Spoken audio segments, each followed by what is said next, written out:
சங்கீதம் 81. கித்தீத் என்னும் வாத்தியத்தில் வாசிக்கும்படி ராகத்தலைவனுக்கு ஒப்புவிக்கப்பட்ட ஆசாபின் சங்கீதம்.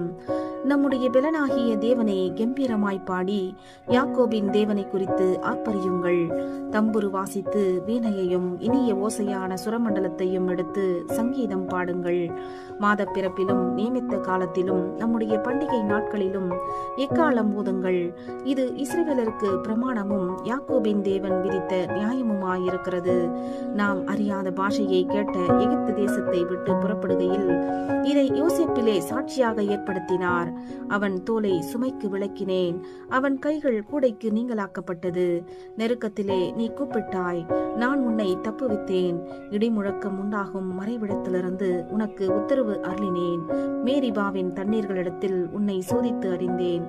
என் ஜனமே கேள், உனக்கு சாட்சியிட்டு சொல்லுவேன். இஸ்ரவேலே, நீ எனக்கு செவி கொடுத்தால் நலமாயிருக்கும்.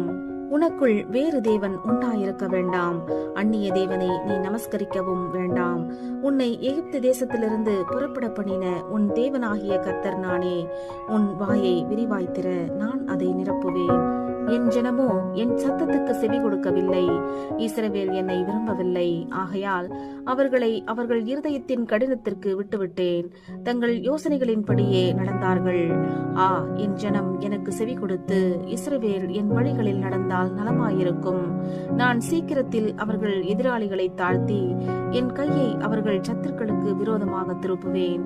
அப்பொழுது கர்த்தரை பகைக்கிறவர்கள் அவருக்கு இச்சகம் பேசி அடங்குவார்கள்.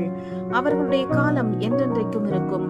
உச்சிதமான கோதுமையினால் அவர்களை போஷிப்பார்.